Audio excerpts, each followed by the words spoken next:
Hello.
ഈ സഭയിൽ ഐക്യമുണ്ടാകണം എന്നാണ്. അവരെ സംബന്ധിച്ചിടത്തോളം നിരുപാധികമായ ചർച്ചയാണ് അവരാഗ്രഹിക്കുന്നത്. അതിൻ്റെ ഒരു സൂചന എന്ന് പറയുന്നത് ഈ കോടതി വിധിയും ഭരണഘടനയും അംഗീകരിക്കുവാൻ ഉള്ള തീരുമാനം അവരെ സംബന്ധിച്ചിടത്തോളം ഇതുവരെ ആയിട്ടില്ല എന്നാണ്. എങ്കിലും വളരെ കാര്യമായിട്ട് ഇരു കൂട്ടരും സംസാരിച്ചു. അതിനൊരു പരിഹാരം വീണ്ടും ഇത് സംബന്ധിച്ച് ഒരു ചട്ടക്കൂട്ടിൽ നിന്നുകൊണ്ട് ഈ പ്രശ്നം പരിഹരിക്കുന്നതിന് വേണ്ടിയുള്ള ശ്രമം നടത്തുവാനായിട്ട് വീണ്ടും ഒരിക്കൽ കൂടി മുഖ്യമന്ത്രി അധ്യക്ഷനായി ചേരാം എന്ന് തീരുമാനിച്ച് പിരിയുകയായിരുന്നു. ഇതായിരുന്നു ഇന്ന് ചർച്ചയുടെ ഉള്ളടക്കം എന്ന് പറയുന്നത്. ഞങ്ങളെ സംബന്ധിച്ചിടത്തോളം ഒരു നിയമാധിഷ്ഠിത ചട്ടക്കൂട്ടിൽ നിന്ന് മാത്രമാണ് ഈ പ്രശ്നം പരിഹരിക്കാൻ സാധിക്കൂ എന്നുള്ള ബോധ്യം ഞങ്ങൾ അറിയിച്ചു. അത് മാത്രമാണ് കോടതി അനുവദിക്കുന്നത്. ആ കോടതിയുടെ നിർദ്ദേശപ്രകാരം കോടതി വിധി നടപ്പിലാക്കുന്നതിനുള്ള ഒരു ചർച്ചയായിട്ടാണ് ഞങ്ങളിത് കാണുന്നത്. എന്നാൽ ഒപ്പം തന്നെ ജനങ്ങളെ ഫോക്കസ് ചെയ്ത് അതായത് ഇപ്പോൾ നിൽക്കുന്ന പാത്രീയർക്കീസ് വിഭാഗം ഈ സഭായോജിപ്പിൽ വരണമെന്നും അത് നിയമാനുസൃതമായ ഒരു ചട്ടക്കൂട്ടിലായിരിക്കണമെന്നും ഞങ്ങൾ ആഗ്രഹിക്കുന്നു. ആ വിവരം കൃത്യമായിട്ട് ഞങ്ങൾ 3 പേരും വളരെ സജീവമായ ചർച്ചയിൽ പങ്കെടുത്തു. പക്ഷെ അത് സംബന്ധിച്ച് അവിടെ നിന്നുള്ള പ്രതികരണമൊന്നും ഉണ്ടായില്ല.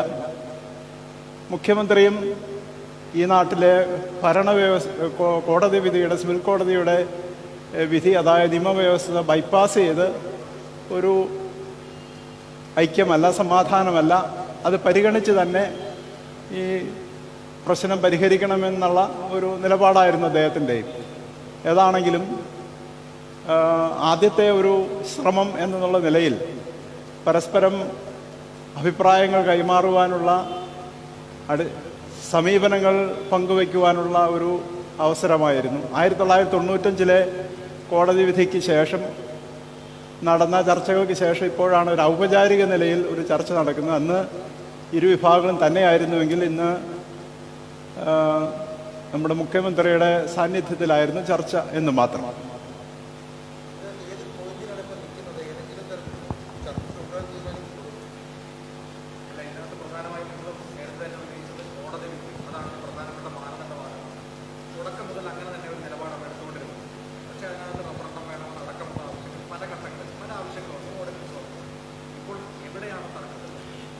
ഇവിടെ തർക്കത്തിൻ്റെ പ്രശ്നമില്ല.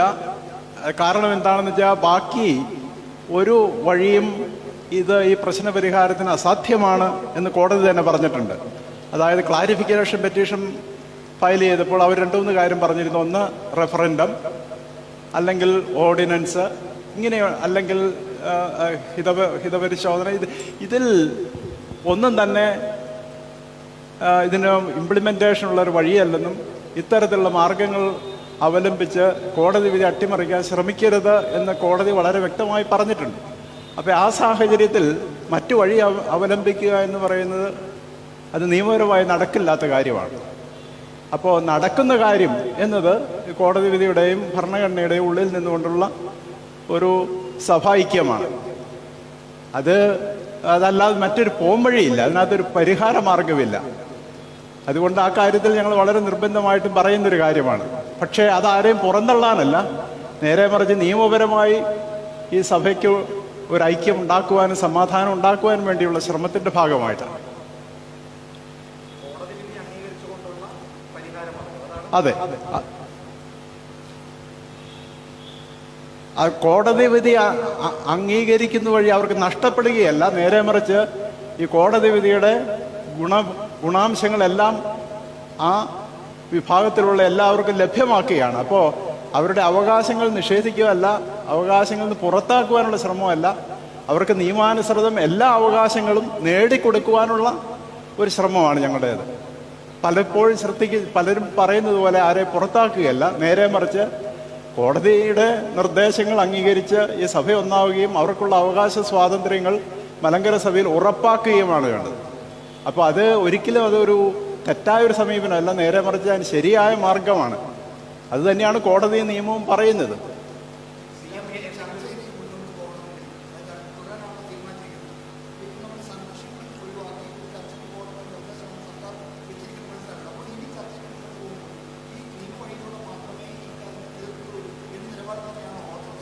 അതെ, നിയമപരമായ മാർഗങ്ങളിലൂടെ മാത്രമേ, അത് അവർക്ക് നഷ്ടമുണ്ടാക്കുന്നതല്ല, നേരെ മറിച്ച് അവർ നിയമമാർഗത്തിലൂടെ അവർക്കും കൂടി അവകാശങ്ങൾ സ്ഥാപിച്ചു കൊടുക്കാനുള്ള ശ്രമമാണ്. അത് ഒരിക്കലും തെറ്റിദ്ധരിക്കരുത്. കാരണം മലങ്കര സഭയിൽ ഒരു സമയത്ത് അംഗങ്ങളായിരുന്ന ആരും ഇവിടുന്ന് പുറത്തു പോകണമെന്നല്ല ഞങ്ങൾ ആഗ്രഹിക്കുന്നത്. നേരെ മറിച്ച് ഈ സഭയിൽ ചേർന്ന് ഈ സഭ ഒന്നായി തീർന്ന് സമാധാനം സൃഷ്ടിക്കണം. അതാണ് ശാശ്വതമായ നിലനിൽക്കുന്നതായൊരു സമാധാനം എന്ന് പറയുന്നത്. മറ്റതെല്ലാം കോടതി നിഷേധിച്ച മാർഗങ്ങളാണ്.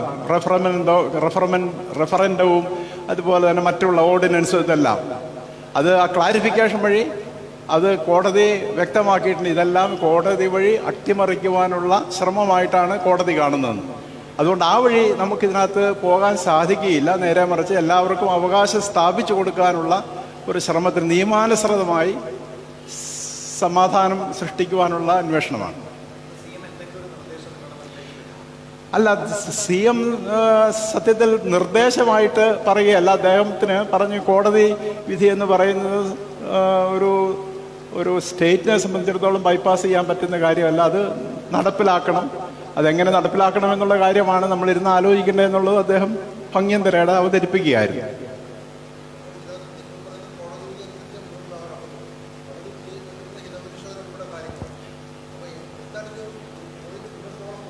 അല്ല, അതാണ് ഞാൻ പറയുന്നത്. ഞങ്ങളുടെ ഒരു നിർദ്ദേശം എന്ന് പറയുന്നത് ചില കാര്യത്തിന് നിയമപരമായ ഒരു നിർബന്ധം അവിടെ കിടക്കുന്ന സ്ഥലത്ത് നമുക്ക് ആ വഴി ബൈപ്പാസ് ചെയ്ത് വഴി മാറി മറ്റൊരു മാർഗം കണ്ടെത്തുവാൻ സാധിക്കുന്നില്ല. കാരണം കോടതി അത് അനുവദിക്കുന്നില്ല എന്നുള്ളതാണ്. നിയമം അനുവദിക്കാത്തൊരു വഴിക്കോടെ നമുക്കൊരു വഴി കണ്ടെത്താൻ സാധിക്കുകയില്ല.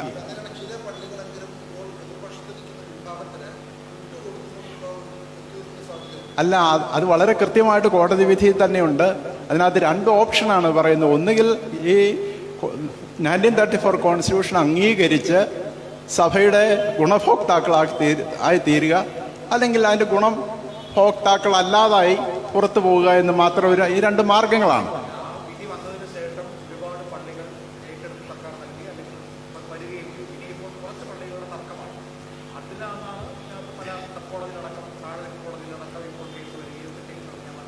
അത് ഒരു കുറച്ച് പള്ളികളുടെ പ്രശ്നമല്ല.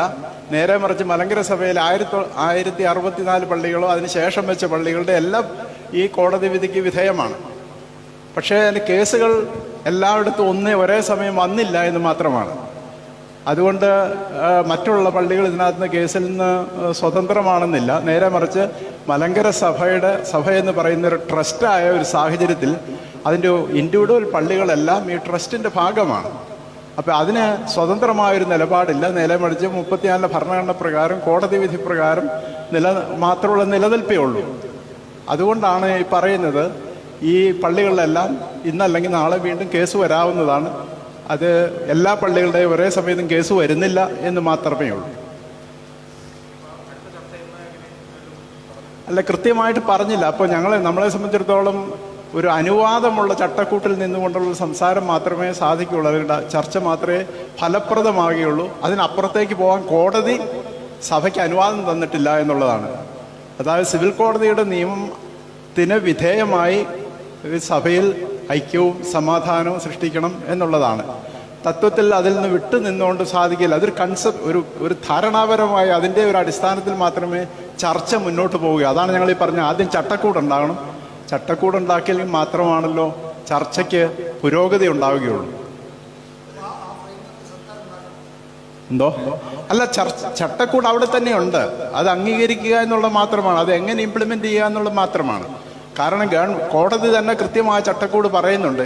ഈ ജുഡീഷ്യറിയുടെ തീരുമാനത്തിനപ്പുറം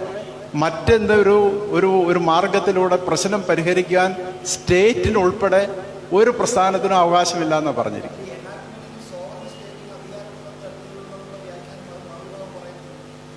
അതാണ് ഞാൻ പറഞ്ഞല്ലോ, ഇത് കോടതിയുടെ കോടതി തന്നെ വളരെ വ്യക്തമായ നിർദ്ദേശം നൽകിയിട്ടുണ്ട്. ഈ കോടതി വിധിയിൽ ഉൾപ്പെടുത്തിയിരിക്കുന്ന കാര്യങ്ങളല്ലാതെ സ്റ്റേറ്റ് ഗവൺമെന്റിനോ വേറെ ഏതെങ്കിലും ഒരു ഏജൻസിക്കോ ഒന്നും ചെയ്യാനായിട്ട് പറ്റുകയില്ല എന്ന് കോടതി തന്നെ വളരെ വ്യക്തമായിട്ട് എഴുതിയിരിക്കുന്ന കാര്യങ്ങൾ പിന്നെ അങ്ങനെ പറ്റും ഇങ്ങനെ പറ്റുമെന്ന് പറഞ്ഞാൽ അത് കോടതി പറയേണ്ടതാണ്. ഡിസ്കഷൻ കോടതി വിധി ഇംപ്ലിമെന്റ് ചെയ്യുന്നതിന്, കോടതി വിധി അംഗീകരിച്ച് ഇംപ്ലിമെന്റ് ചെയ്യുന്നതിന് മാർഗങ്ങൾ ഉണ്ടാകണം.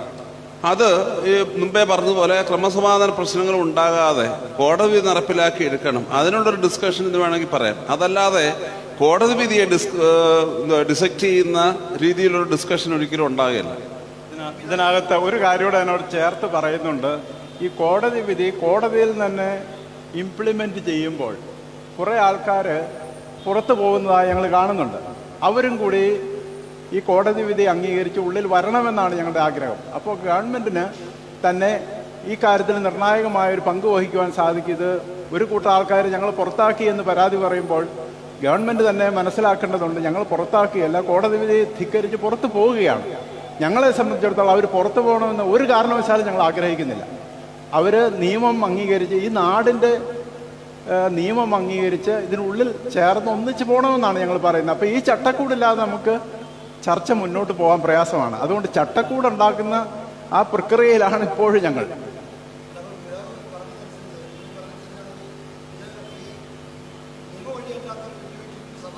അല്ല, അത് ഞാൻ വീണ്ടും പറയട്ടെ, എങ്ങനെയാണ് നിങ്ങളത് വേറെ പറയുന്നത്? കോടതി മറ്റൊരു വഴി അനുവാദം തരാതിരിക്കുന്ന സാഹചര്യം, നിയമം മറ്റൊരു വഴിക്ക് അനുവാദം തരാതിരിക്കുന്ന സാഹചര്യത്തിൽ നമുക്ക് എങ്ങനെ മറ്റൊരു വഴി അന്വേഷിക്കാൻ സാധിക്കും? ഞങ്ങൾ അതുകൊണ്ടാണ് അവർക്കും കൂടി പങ്കുചേരാവുന്ന രീതിയിൽ കോടതി വിധി അംഗീകരിച്ച് ഒന്നിച്ച് പോകണമെന്ന് പറയുന്നത്. അവരെ പുറത്താക്കാനല്ല, അവരെ ഗുണഭോക്താക്കളാക്കുവാനുള്ള ഗൗരവമായ അന്വേഷണത്തിൻ്റെ ഭാഗമാണ്. ആരും പുറത്തു പോകരുതെന്നാണ് പറയുന്നത്. അതിൻ്റെ ഒപ്പം തന്നെ ഞാൻ പല പ്രാവശ്യം പറഞ്ഞു, 1934 ഭരണഘടന പല പ്രാവശ്യം ഇപ്പോൾ മറുഭാഗത്ത് നിൽക്കുന്ന ആൾക്കാർ, അതായത് മെത്രാച്ചന്മാർ, ബിഷപ്സ് എല്ലാവരും അംഗീകരിച്ചതാണ്.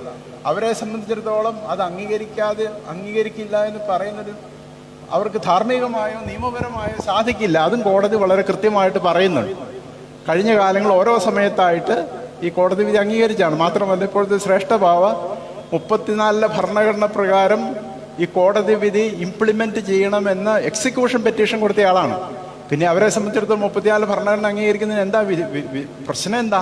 അത് ഞങ്ങൾക്ക് ഇതുവരെ മനസ്സിലായിട്ടില്ല. അതുപോലെ മുമ്പുണ്ടായത് സീനിയർ ബിഷപ്സ് എല്ലാം തന്നെ ഈ കോടതി വിധി അംഗീകരിച്ചിട്ടുണ്ട്.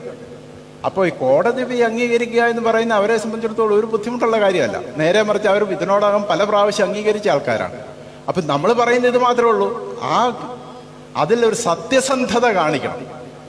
കോടതി വിധി അംഗീകരിച്ചു എന്ന് എഴുതി കൊടുക്കുകയും വിരുദ്ധമായി പ്രവർത്തിക്കലും ചെയ്തിട്ട് അതൊരു ധാർമ്മികമായി ശരിയല്ല. നേരെ മറിച്ച് കോടതി വിധി അംഗീകരിച്ചത് അത് അക്ഷരാർത്ഥത്തിന് അത് ഇംപ്ലിമെന്റ് ചെയ്യുന്നതിന് സഹകരിച്ച പ്രശ്നം തീർന്നു. അത് മാത്രമാണ് ഞങ്ങൾ പറയുന്നത്.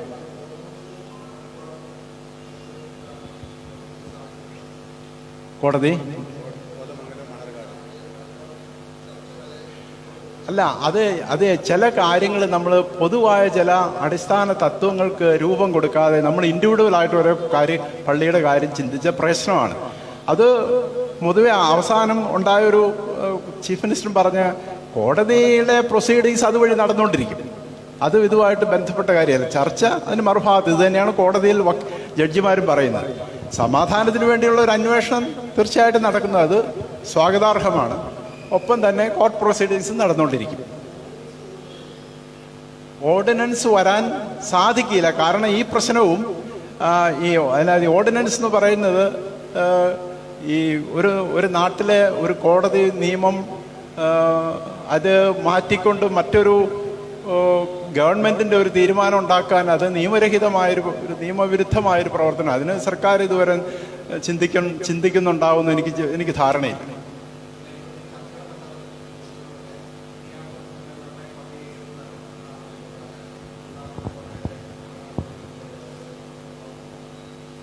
ഇത് സംബന്ധിച്ച് ഇന്നത്തെ ചർച്ചയിൽ ഏറ്റവും അവസാനം ഞങ്ങൾ തന്നെ ഈ വിഷയം ഉന്നയിച്ചതാണ്. അതുകൊണ്ടാണ് തിരുമേനി അതിന് മറുപടി വ്യക്തമായിട്ട് പറഞ്ഞത്. കോടതി വിധികൾ കോടതി വിധി പ്രകാരം നടന്നു പോകും. അതിന് ഒരു ചർച്ചയും ഒരിടത്തും ഒരു തടസ്സമല്ല എന്നുള്ളത് വളരെ വ്യക്തമായി അവസാനം പറഞ്ഞാണ് ഞങ്ങൾ എഴുന്നേറ്റ് പോരുന്നത്. അത് വളരെ കൃത്യമായിട്ട് തിരുമേനി പറഞ്ഞു കഴിഞ്ഞു. അത് ബഹുമാനപ്പെട്ട മുഖ്യമന്ത്രിയും അത് തന്നെ ഞങ്ങളോട് അറിയിക്കുകയുണ്ട്. അതും ഇതും തമ്മിൽ കൂട്ടിക്കുഴയ്ക്കേണ്ട കാര്യമില്ല. അത് അതിൻ്റെ വഴിക്ക് പോകും. കോടതി വിധികൾ യഥാവിധി നടക്കേണ്ട സമയത്ത് നടപ്പിലാവും.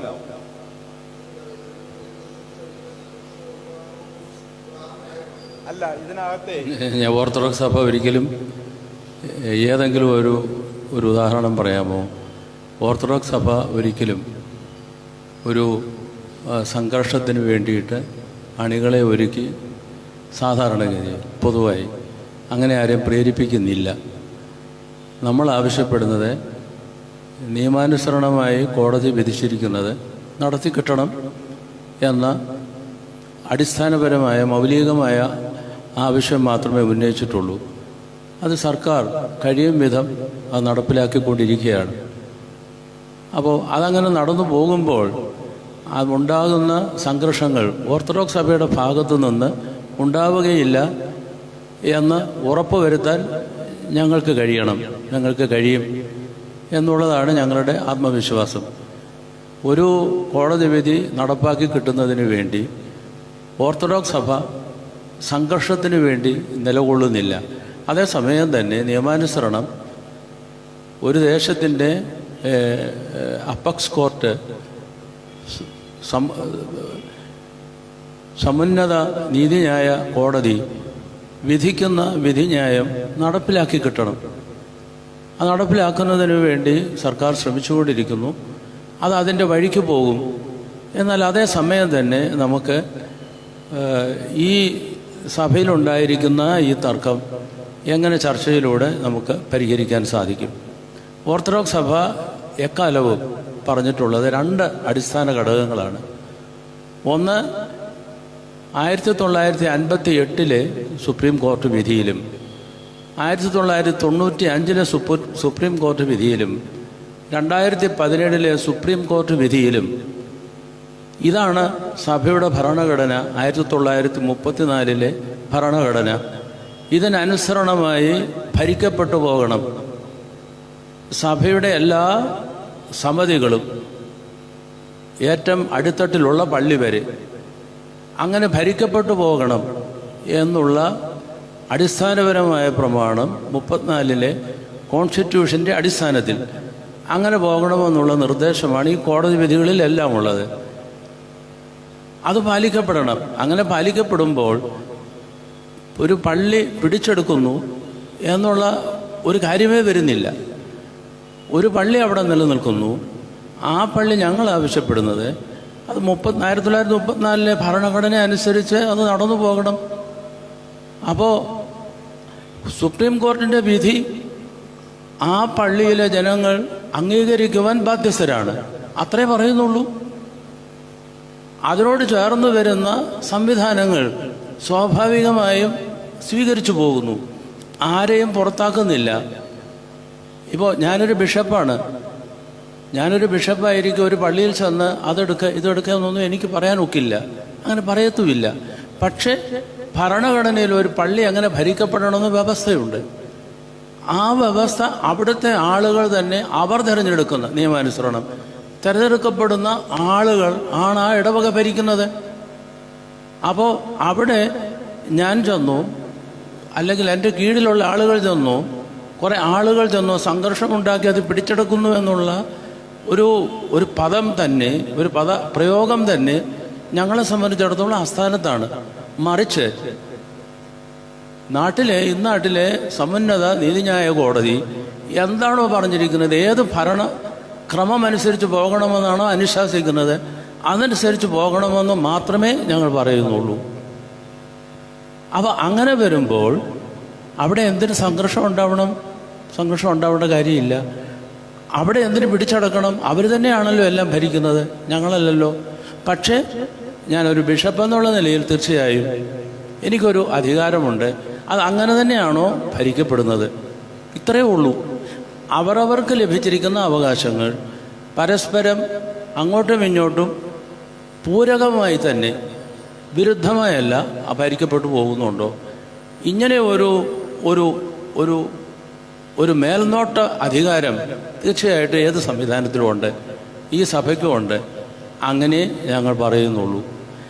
അടിസ്ഥാനപരമായി എല്ലാവരും, സർക്കാരും ഞങ്ങളും അടിസ്ഥാനപരമായി ഊന്നി പറയുന്നത് 34 ഭരണഘടന അനുസരിച്ചും സുപ്രീം കോടതി വിധി അനുസരിച്ചും നടന്നു പോകണം. എല്ലാ ഇടവക തലങ്ങളിലും, ഭദ്രാസന തലങ്ങളിലും, സഭാതലങ്ങളിലും ഇതാണ് ഞങ്ങൾ പറയുന്നത്.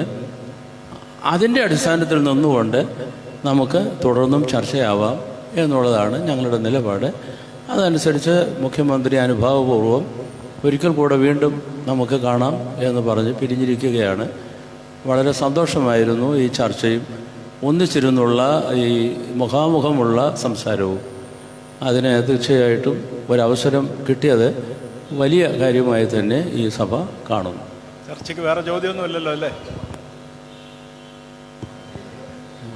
ഞങ്ങളുടെ 3 പേരുടെ എൻ്റെ പേര് ഗബ്രിയേൽ മാർ ഗ്രിഗോറിയോസ്, തോമസ് അത്താനാസിയോസ്, യൂഹാനോൻ മാർ ദിയാസ്കോറോസ്.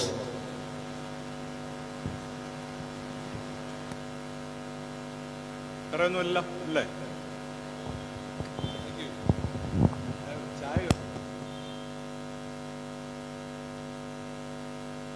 എല്ലാവർക്കും റിഫ്രഷ്മെന്റ് ക്രമീകരിച്ചിട്ടുണ്ട്. അതിലൂടെ പങ്കെടുത്തിട്ട് പിരിഞ്ഞു പോകാം.